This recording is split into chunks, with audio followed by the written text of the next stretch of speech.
From that stoop down to Lennox, my mama argued with me for like 200 minutes, drinking brews till I'm finished. To the news, them interviews, they knew my position. I could lie for free, but that truth is expensive. So visit my site, yo, get an insight. What my living was like was bigger than life. Different women spending the night, no children in sight. I got fed up, but kept my head up like I'm willing to bite. My life doing bike tricks, touchdowns for Mike Vick. Stop on a dime and split right soon as your eye twitch. I was quite quick, not many was like this. Waxing them like a candle, I guess I was quite lit. I heard they mad, I deserve to brag. I'm in my bottom line Birkin bag, and I ain't trying to waste a whole lot of time with this rhyme. But after this, we getting straight to the bottom line. I'm your host, Bottom Line Burke, and I have the esteemed pleasure today to have my 9th grade English teacher, who's just more than just a teacher to me. She's actually crossed the lines of the teacher-student relationship and dynamic, and she's my mother Joyce. I call her affectionately Mother Joyce because so many times she's protected me. She's made sure that I was on the right track, and more importantly, she just equipped me with all the appropriate tools to engage in the intellectual warfare that ended up being at Boston College. And we've known each other since 1994, and over the years, it just keeps getting better and better and better. Man, I don't want to cry, but you know, it's just this is a big moment. But without further ado, ladies and gentlemen, this is Mother Joyce. So welcome. Yes.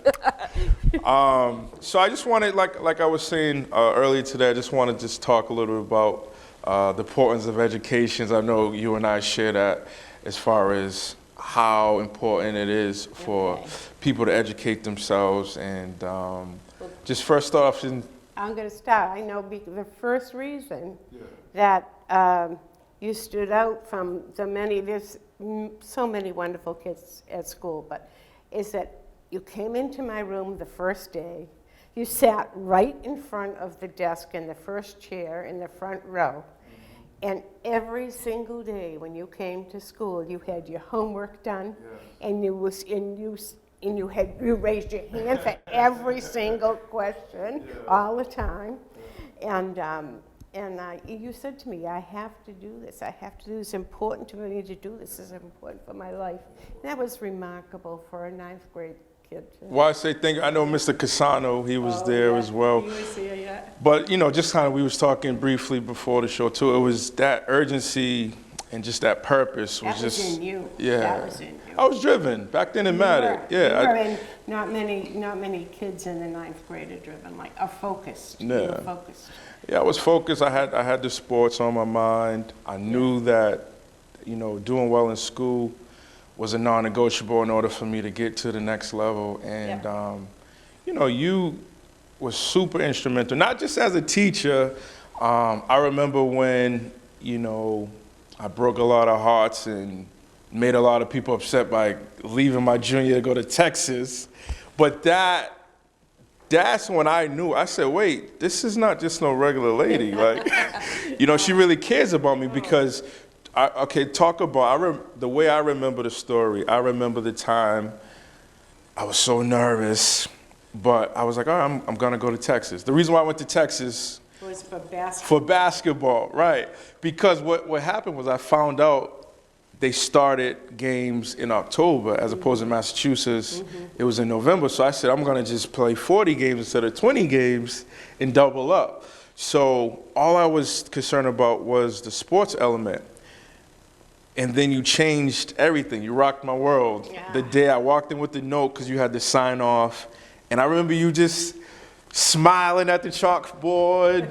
And I was emotional, but I knew that that's what I needed to do. But you changed everything from your reaction. You stopped teaching, and you just ran out the hallway. You was like, who's doing this to you? Tell the audience what happened that day. I was angry that you were just a young kid, 16 years old, and they were uprooting you to send you to a factory. That was a factory. And they were utilizing kids and throwing them, if they didn't make the grade, they would throw them out. I was very angry because you had so much to offer, and you were in a place and you had people. I have to say, Armin Colombo stands out so much. And I went down to him and said, Armin, why? How can they do this to him? And you wrote me letters while you were there, and I knew you weren't happy. And I was so happy when the final decision was made for you to come back. And you had to pay for that, too. Yeah, I had to pay. Yeah, they didn't let me play basketball when I came back. So what ended up happening that day, I had to go around and sign off. I remember your reaction. And then I remember Mr. Colombo, may he rest in peace, he looked at me for like 5 seconds, didn't say anything. No. You know, he had his coaches around him. He had the 3 coaches around him, like the Godfather. And then he did one of these numbers to have them part, to let me and him sit down and talk. Yeah. And he said, give me the paper. That's all he said. He didn't say hi, he didn't say anything. He just said, give me the paper. And then when I slid the paper over, he just shed one tear. Yeah. And never looked at me, though. No. When I was approaching him, he looked at me. And then he never looked at me again. He said, give me the paper. I slid the paper over, a tear dropped. He signed. And then he did one of them things again. That's when I knew it was different. See, the thing about it is, they waved. They waved a flag in front of you, or money, or whatever it was that they waved in front. Opportunity, right. But it wasn't real. It was right. That was. Well, here's the thing. Looking back at it as well, it really just showed that I was willing to go anywhere. I was willing to do anything to get there.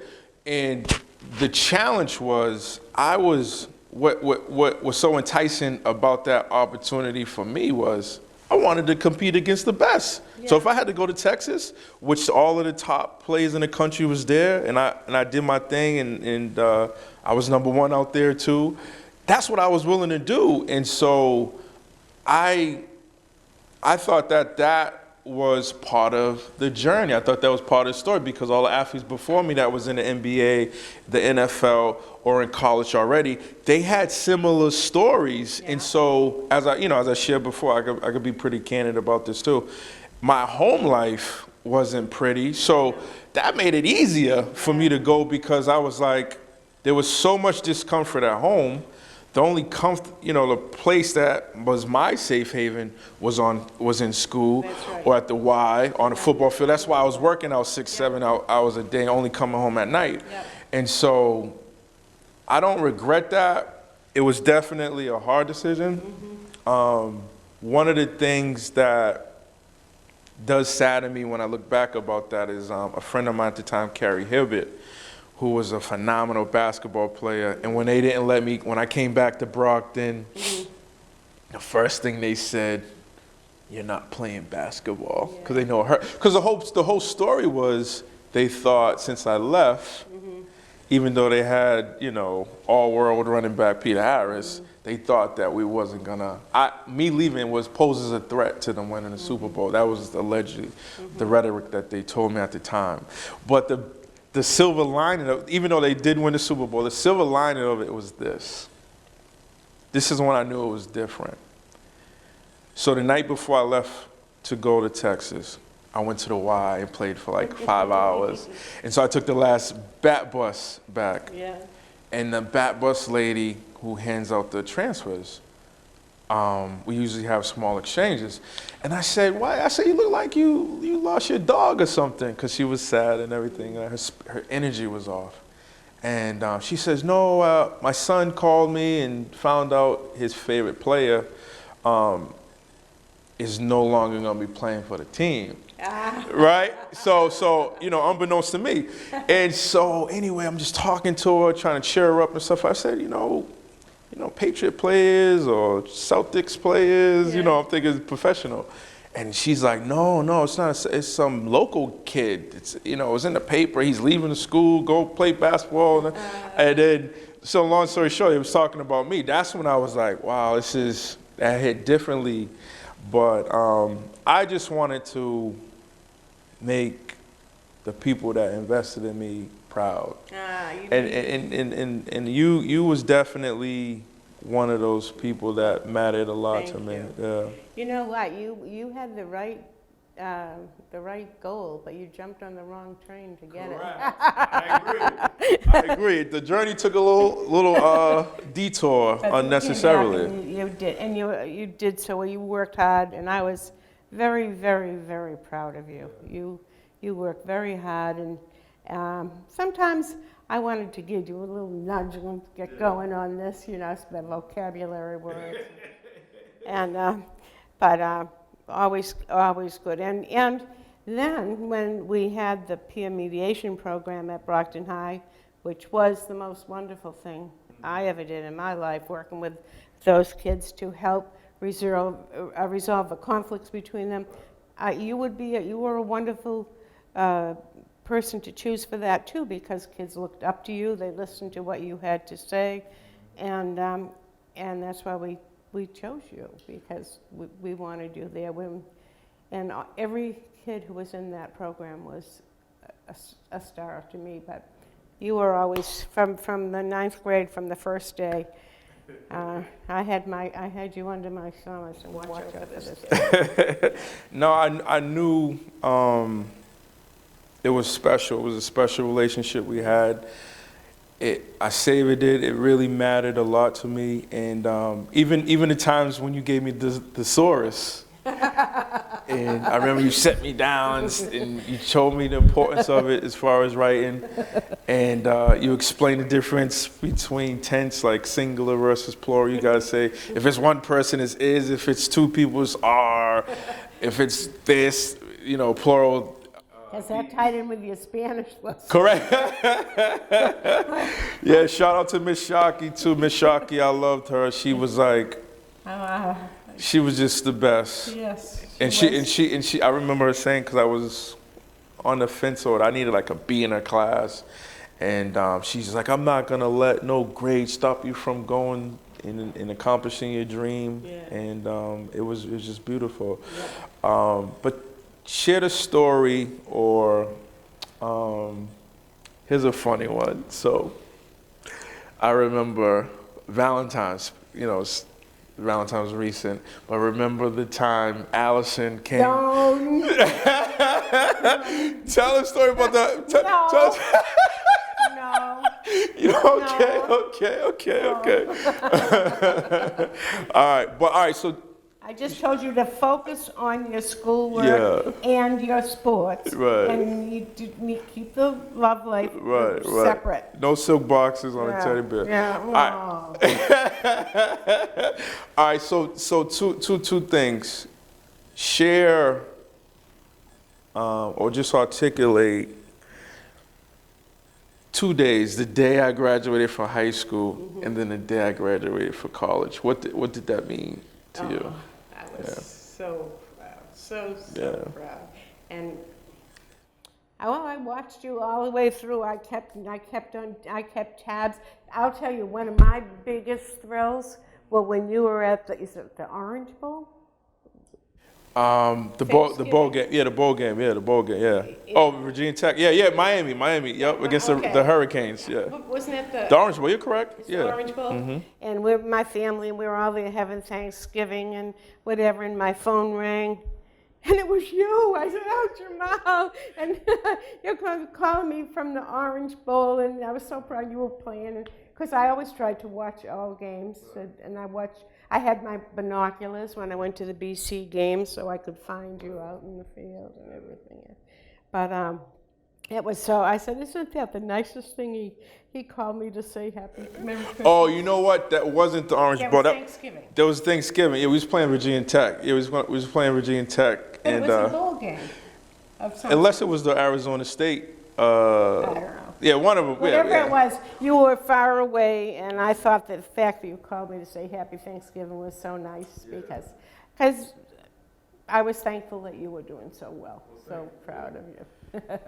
All right, so another thing I wanted to, you're the perfect person to discuss this with. So there's been a growing murmur, if you would, just as far as some say school isn't as important anymore, and a lot of people are advocating and proposing that kids pick a trade. Can you just talk about and share your thoughts on just the importance of education? I will do that, because I really have a strong feeling about that. I think everyone needs to have a basic education so you have an understanding of the world that we live in and the opportunities that are available for them. But I don't think every successful person has to go to a 4-year college. I think they have to have a focus, and a lot of kids don't have that. So I think they need to stay in high school to get old enough to be able to make a decision, what am I going to do with my life? Because even after high school, it changes. So many kids, but I mean, I think college maybe should be different than it is. It should have more a variety of focus, more options, and but we do want. I mean, that if you want to do well at any career, you can't go into someone's home and not be able to explain, if you're going to be a repairman, not be able to explain clearly what you're going to do.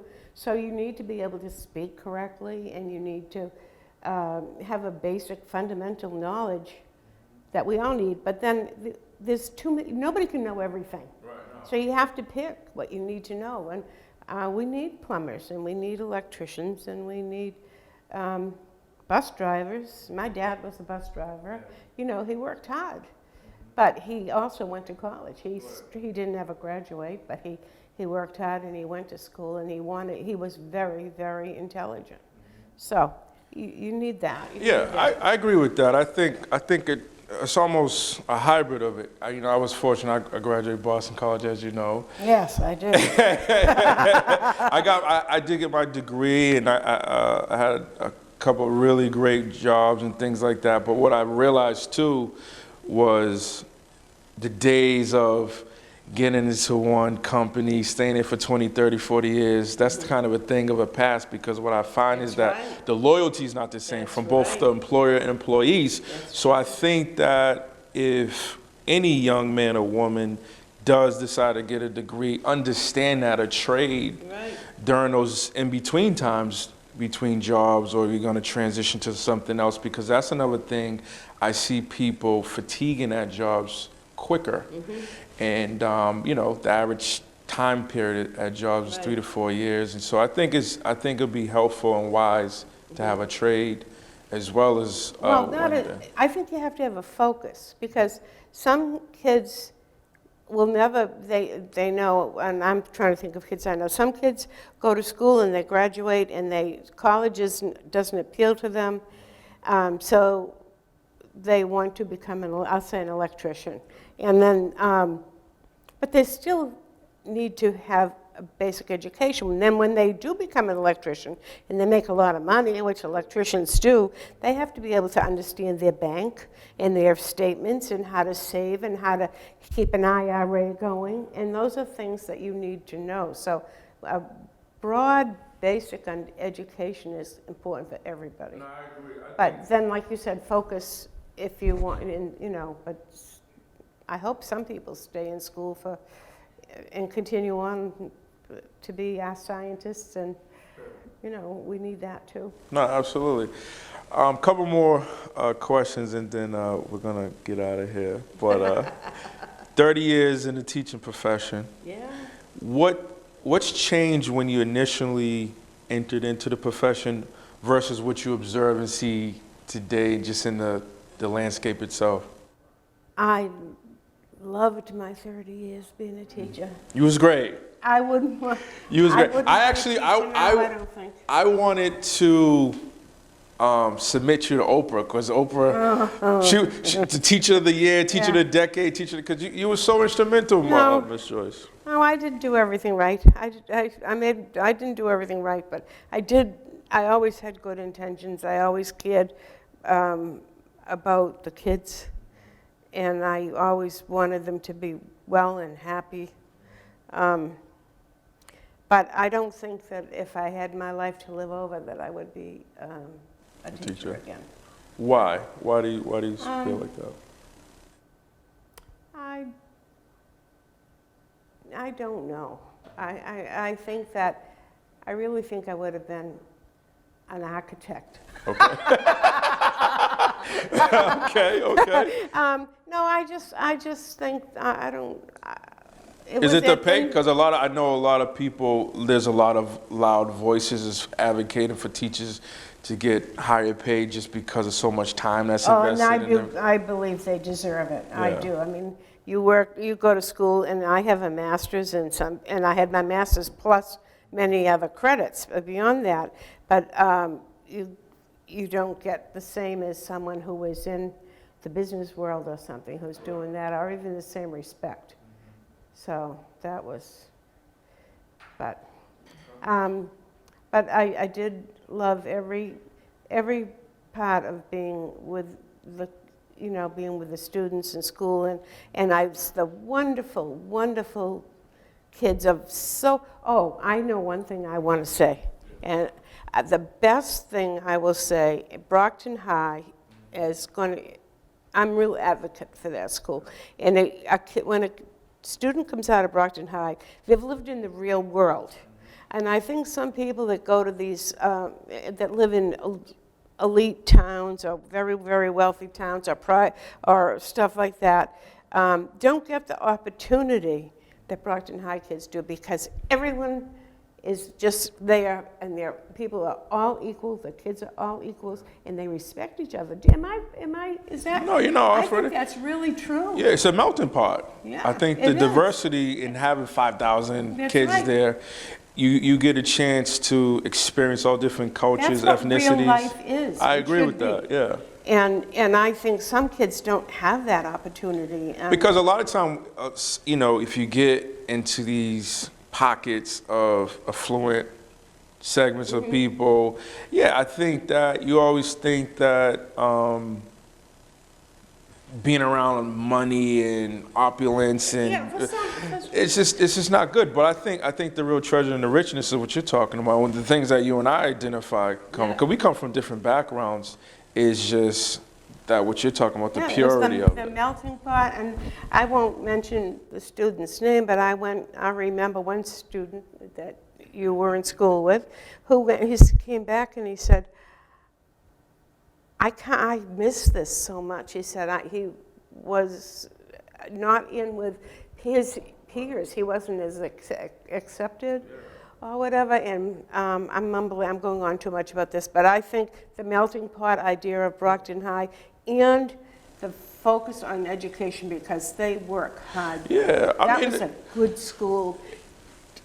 You kids had a great opportunity. Yes, and in Brockton High, the curriculum itself, I even remember at Boston College, I got a chance to go to Harvard and BU and talk to professors and faculty members, and they were saying unequivocally, Brockton High's curriculum is one of the best in the country. And there was in the country, yeah. We had to do our work. I mean, we had to do our lesson plans. We had to know what we were going to teach our kids. When I came in, I had to be ready for that little 9th grader who was going to wave his hand and need me to call on him and get the right answers.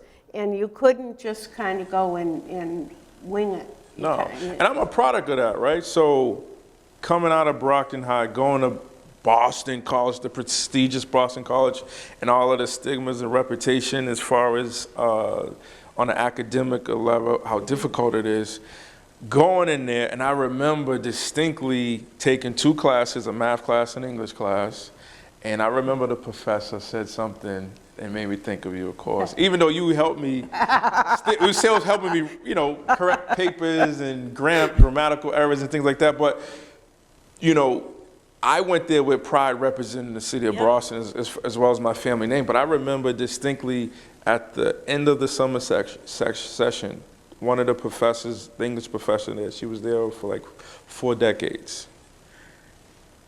I was walking out, she said, "Mr. Burke, can I speak to you for a minute?" I'm 18 years old, So anyway, she said, I just wanted to let you know, in all of my years of teaching, and she said it was 40, whatever it was, 40-something years, she said, I've never had a student that no matter what I asked the question, I've been teaching the same curriculum basis, she was saying the same thing, right? She wrote the book. She wrote the book that we were studying out of. She said she's never had a student that every time I opened my mouth, it was always something different from what she's ever heard. Yeah.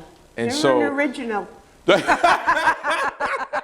Well, no, I just want to say, no, that is really a testament, and it's a direct reflection of what I learned at Brockton. Yeah, I think so. Yeah. I mean, there's every opportunity there for a kid like you who goes in there, and that's not everybody. Not everybody was like that. That's willing to put the work in. Yep, Yeah. going in there and willing to do it, and having somebody help them, whether it's an aunt or an uncle or a cousin or somebody, give them a little nudge and kind of push them through and stay there. Then you have every opportunity when you go. Yeah, absolutely.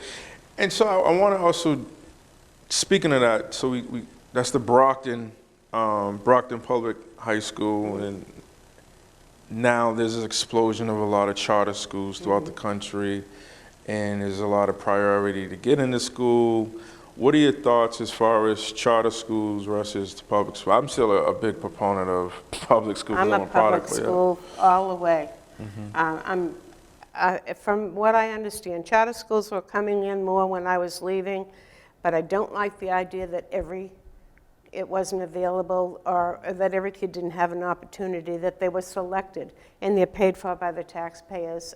The taxpayers should have their children be able to apply there and be accepted. And I didn't like the focus of the schools at all. From what I know, my knowledge about charter schools is limited and probably a little biased because I was a public school teacher, but I am definitely a public school advocate.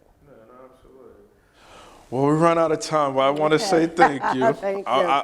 I'm happy neither of us, we didn't cry. We didn't cry. Because I do love you, and I thank you for being who you are, and I thank you for being so consistent. And thank you for giving me such pride and happiness. I was proud of you from the first day. I did not want to let you down. Yeah, I didn't want to let you down. You were somebody that, I played wide receiver and had caught a lot of touchdowns, but that was one ball, yourself and Mr. Colombo, I couldn't drop that ball. I wanted to make sure that I delivered on the goods because you guys seen something in me. Oh, no, he did. Yeah. He and I loved him. He loved you. Love. I know he did. I was fortunate to, go over his house, a few months prior to him passing, and sat down with him and his wife.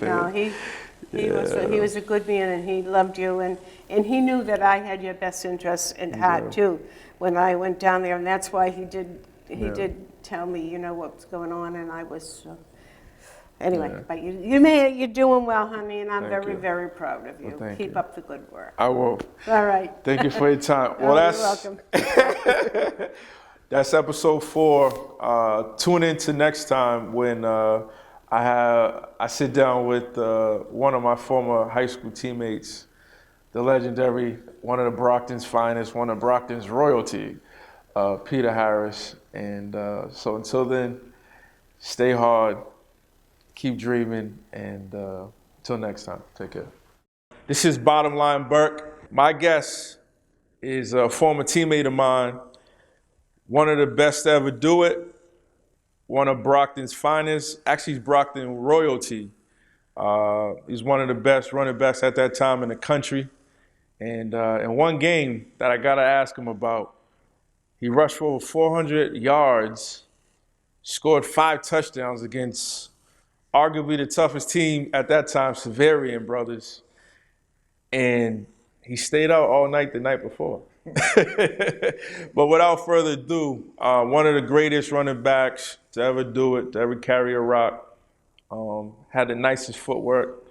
He would shake you out of a bag. And the first time I ever in life met him was in midgets when I was about 10, 11 years old. And he trucked somebody, meaning he ran somebody over.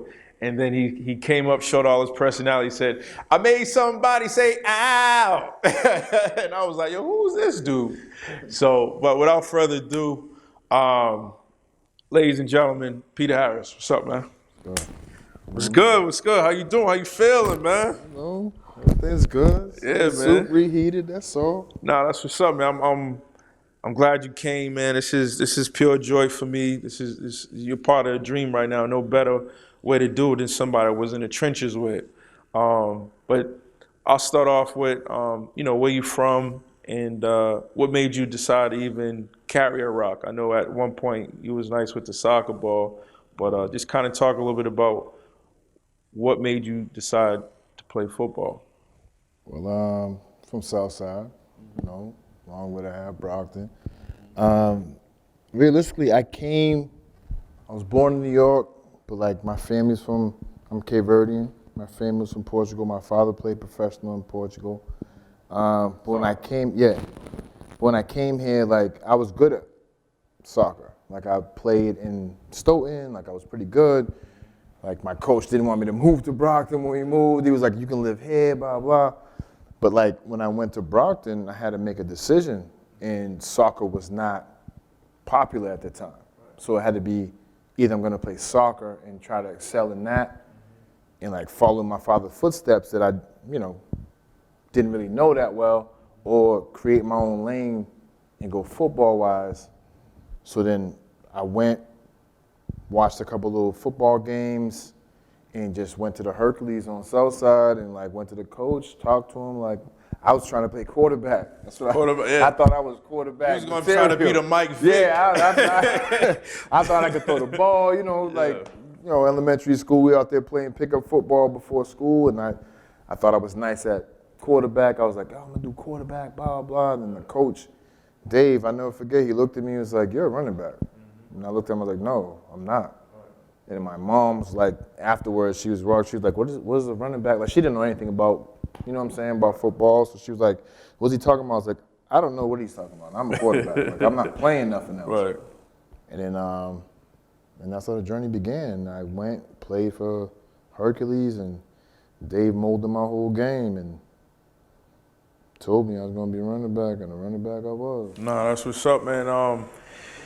You and Mr. Colombo, you guys probably like 85% reason why I decided to play football and stick with football. I remember when I was on varsity with you, and I still was a basketball player, playing imaginary men with the basketball at practice and showing up showing up to football practice late because I was playing basketball at the Y, showing up football practice with basketball sneakers on. And I'll never forget the day running a slant pattern, and I was scared to take the hit. And so I kept doing that. And then one day, down that day, you grabbed me when I went back to the sideline. And you was like, yo, take the hit. You was just like, yo, take the hit, man. You too nice, you too good. You kind of just infused that confidence to the point where it was like, you was like the big bro. You want to be the hero or the fall guy. Right, yeah. That's it. I remember. What made you say that to me at that day? Because that was a game changer for me, where it was like, you almost gave me courage that day. Because, you could tell if you're good at a sport, you can tell someone else is good at a sport. Right. You know what I'm saying?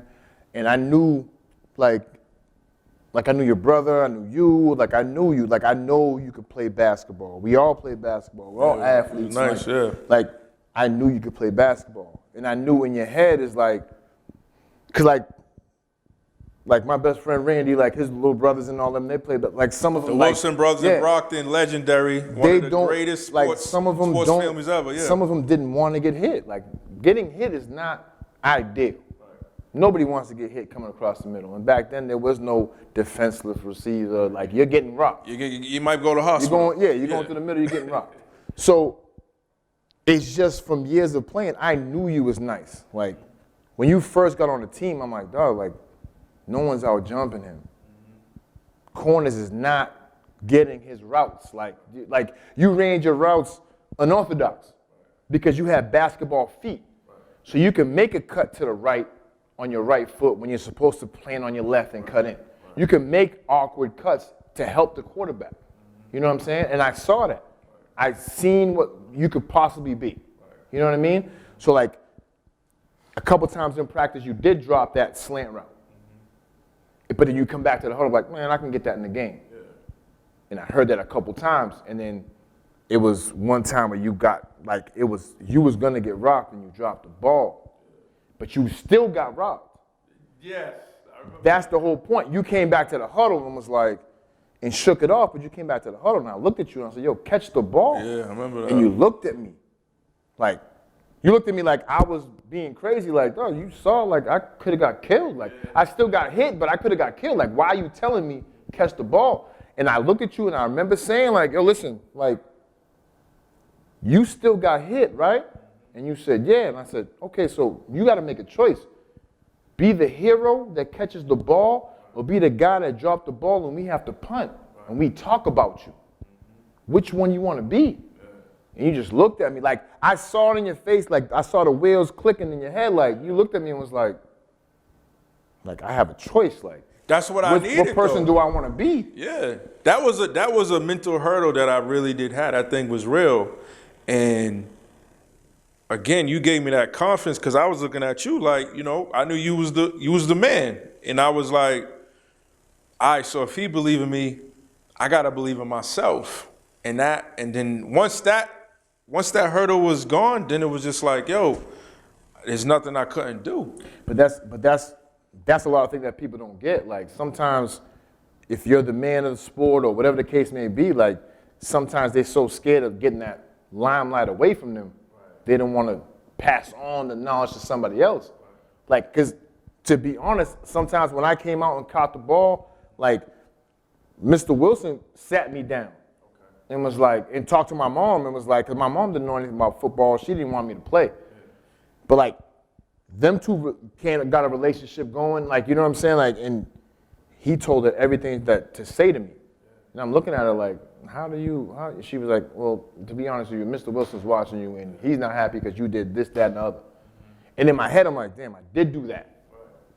And I started talking to Mr. Wilson. He just sat me down like, listen, man, like, you got to do this, that, and the other. Like, you're not planting this way, you're not doing that. And I started listening.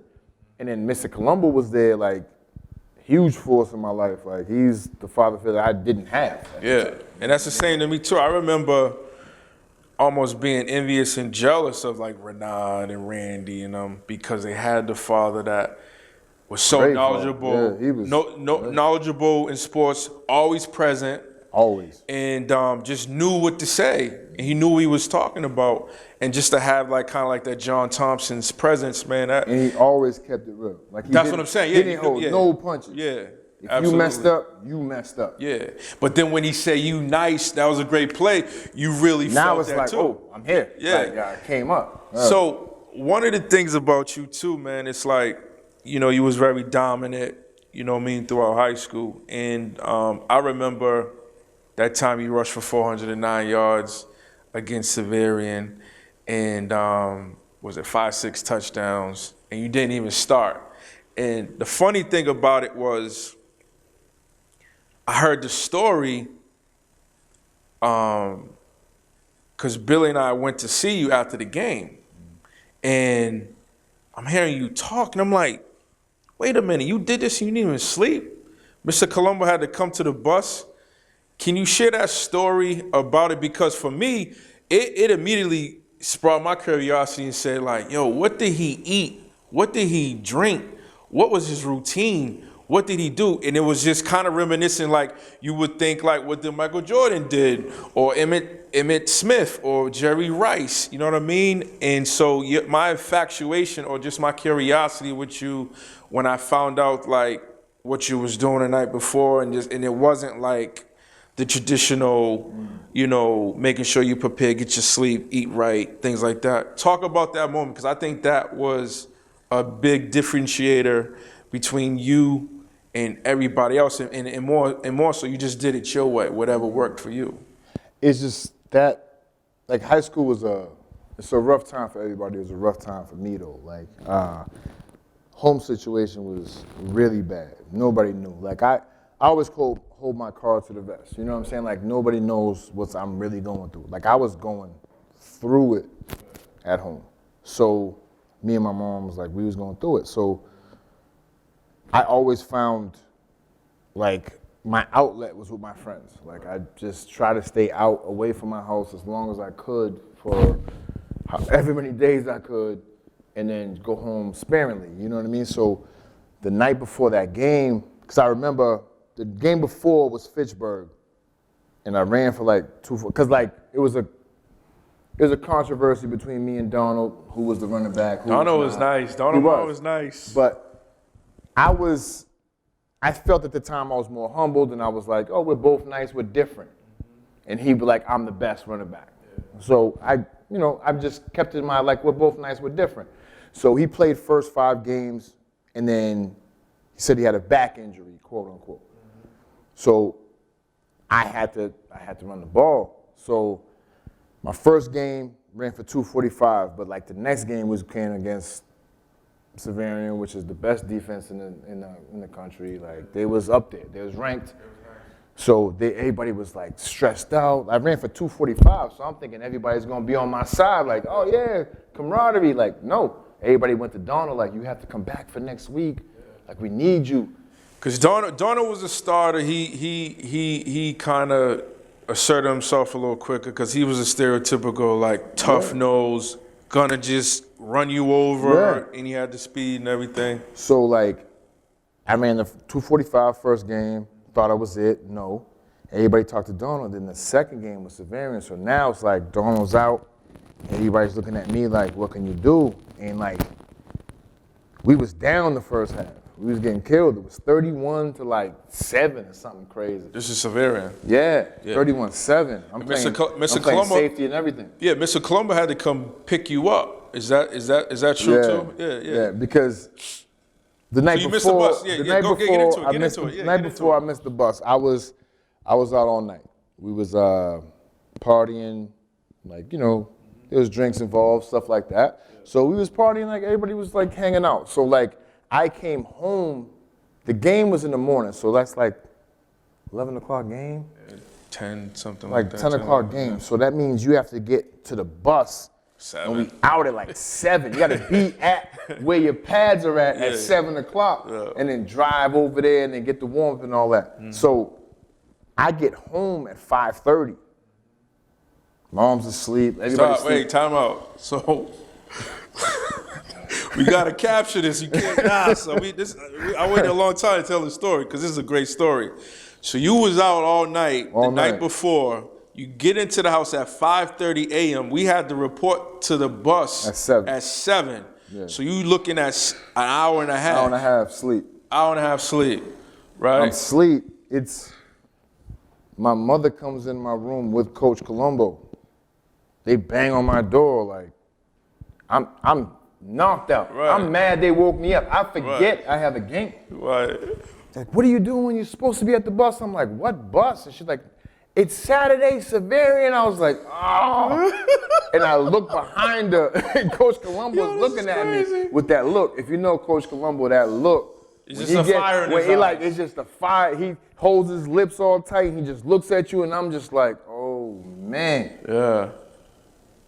And he didn't even talk to me. He told my mother, like, I'm going to be in my car. Just have him there in the next 10 minutes. Yeah. I get up, throw my shorts on. I throw shorts on, a shirt. And I go to his car. He says nothing to me. Right. We just drive. The whole team is at Severian already. Right. So, like, that's a nice little ride from Brockton to Severian. Right. Just me and my coach, and I'm in the passenger seat just like, damn, like, what am I going to do? Like, this is my second starting opportunity. Like, I'm trying to prove myself. So I gets there, and it's like, everybody's just looking at me. And I'm like, damn, that's all the people that was asking Donald, like, we need you back. And I'm like, damn, I let everybody down in my head. So, like, everybody's like, the seniors is talking crazy. I'm a sophomore, my second start, like game 6 of the year. And I'm like, all right, I got to do something. So, like, we get in the game, we're down, we're getting killed. And then we go in halftime, and I just turned all the way up, and I just started yelling at everybody, like, what do you want to be? Like, I'm going crazy. Like, mind you, I'm already feeling bad because they saw me have to get driven in by my coach. Right. I was out partying. They don't know I'm out partying, but he knows. Right. So everybody just knows I was late. I overslept. And, like, I'm a sophomore. There's seniors on our team, like Alan Bursey. There's all types of seniors. Right, yeah, that's somebody. You're only a sophomore. You rushed for 400, 9 yards, six touchdowns, and you partied the night before. Yeah, I'm a sophomore, and I have to, like, try to lead everybody because, like, I'm a vocal leader. Like, I like to, like, put fire in you. Like, let's go. Like, you know what I mean? So, like, I'm trying to amp everybody up. Let's go. Like, what do you want to be? Like, how you want to be remembered at the end of this game? Blah, blah. I'm like, you dropped the ball. You're not blocking. I didn't run well. Like, I'm pointing the fingers at everybody. Like, no coach spoke. Like, the whole halftime, no coach spoke. Just me. As a sophomore. We came out, Coach Colombo grabbed my arm and said, you better make do on your promises that you're in here saying. Oh, wow. Because he know what happened. He know he picked me up. So I'm like, all right. Let's go. So the first play, they have the ball. They're driving. Alan Bursey gets beat on a post corner. I'm safety. I intercepted the ball. Like, at this point, I feel like everybody was, like, listening to me but not hearing me. So I intercepted the ball. I'm safety. I get tackled. We get to the huddle because Alan Bursey's also tight end. He was like a flex tight end, like a Aaron Hernandez before Aaron Hernandez type of thing. You know what I'm saying? Like, he's a flex tight end. He's doing everything. He's in the huddle, and he looked at me and said, yo, you saved me. And I looked at him and said, no, I saved us. And all the linemen looked at me and then looked at him. He was like, whatever you want to do, we got you. From that play on, we won 33-31. They didn't score no more points. Yeah, that was a thing that, to me, I was like, I just got to do more. And then when I seen you after the game, after you rushed like that, it was just normal. It was like you just do normal things. And so, like, your legend grew that day. Because when I found out what happened, I was like, wait, what? Because I remember we was in a huddle, and you was just telling the story. But, nah, I mean, I want to bring in Anthony Comer because I know y'all got so many great stories, and without question, I know there's other great running backs. You know, Rudy Harris. You got Darnell Campbell. And I'm sure Anthony Comer could fill out the blanks there, but those are probably like the top four, which were the top in the country. But I would say for me, that's top three. That's what I'm saying. Me, it's Comer. Yeah, what's your top three? Okay, top three. Me, Comer. Yeah. And Odell Wilson. And Odell, that's right. Okay. That's my top three, bro. Yeah. I mean, statistically, you know, we can argue all that, but like realistically, if you boil down, like, I know Rudy Harris is great, don't get me wrong. Right. I'm not taking anything from him, but like, if you look at legitimate running back situations, like me, Comer, and Odell is like and Brockton High history is crazy. Yeah, we ranked in the one of the top 30 greatest football programs in America. Like, for Mass period to get recognized, like, I'm in the blue chip magazine from Mass. Yeah. That's not normal for us. You know what I'm saying? So like, us three, like, All right. Absolutely. Well, we're gonna get one of the three in here. We got Anthony Comer. We're gonna take a quick break. We're gonna get him in here. We're gonna talk more football.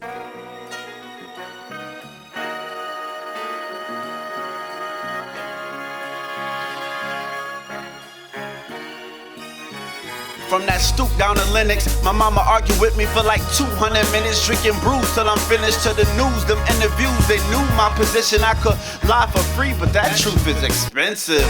So visit my site, yo, get an insight. What my living was like was bigger than life. Different women spending the night, no children in sight. I got fed up, but kept my head up like I'm willing to bite.